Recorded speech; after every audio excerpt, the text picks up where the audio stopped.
Let's talk about care and maintenance for the euphonium. As you can see, the euphonium is a rather large instrument, at least compared to some of the woodwinds. When opening your case, make sure that it's on a flat surface. Always identify where the bottom of the case is first, as if you open it upside down, there's a chance your instrument could fall out. What I like to do is find the handle. The handle is typically a good indication on where the bottom half of the case is. Once you find where the handle is, simply undo the latches. Check the sides if there's any on the sides as well. Carefully open your case. This is what the inside of a euphonium case looks like. As you can see, the case is very large, and it might be tempting to store your band music or method book inside the case. Please make sure you don't do that. As you can see on the top, there is padding that is made to specifically fit the shape of the instrument. If you try to put items in here that don't belong, again, you could cause damage. This particular case has a place for the mouthpiece, some valve oil, and a place for some accessories. So make sure whenever you put your instrument away, everything goes in its proper place. Every now and then, your valves can get stuck, or it might not press down as freely as it used to. There can be some buildup that occurs inside the valve casings that will deter the valves from being pushed down freely. If that's the case, you might need to oil your valves. When oiling your valves, simply find the valve cap and unscrew it by turning it to the left.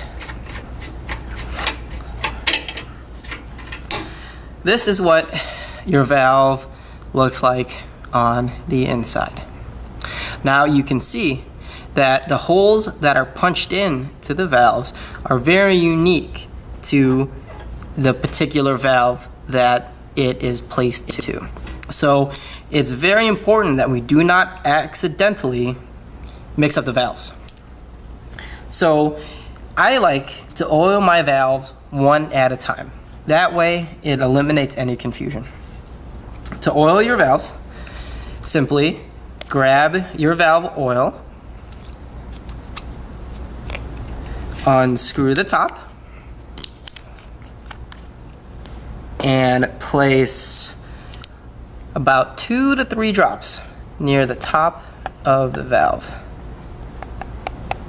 That is plenty. Once that is done, put it back into the valve casing and slowly turn the cap until you can feel it click. Okay, let me do that again just so you can see what that looks like. Push it in and then turn until you feel the click. See? There you go. And that will ensure that your valve is positioned correctly. Because once you remove your valve, simply put a couple drops of valve oil near the top of the valve, and that's it. Now when you go to place the valve back into the valve case, if you take a look at the top, there is a little plastic piece, and that acts as a guide. That will ensure that the holes of the valve align perfectly with the piping of the instrument. So once it's oiled, put it back into its case very carefully. Simply press down on the cap and turn it until you feel it click into place. See? And once it clicks, you will be able to push down the valve freely. That will tell you that the valve is placed properly inside the case. Okay? So our first valve is done. Let's move on to our second valve. Unscrew the top. Pops right out.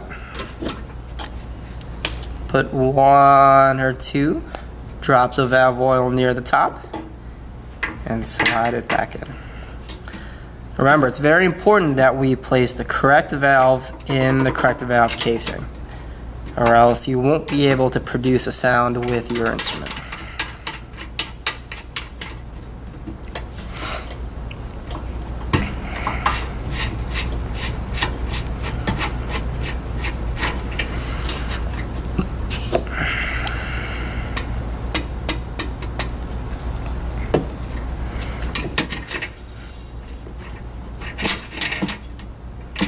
Push down, turn till you feel the click, and then screw this right back on.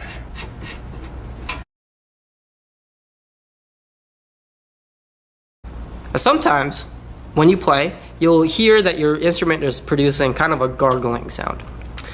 That is caused by condensation building up in the inside of your euphonium. Condensation is created when the warm air that your body produces interacts with the cold metal of the instrument, and it forms condensation on the inside. If you were to hear that, what you need to do is find the water key, which is located right here off of the main tuning slide. If you hear that your instrument is producing that gargling sound, simply push the water key open and just blow some air through it to get rid of the condensation. You don't need to buzz, you don't need to play any actual notes, you just need to open your water key and put some air through.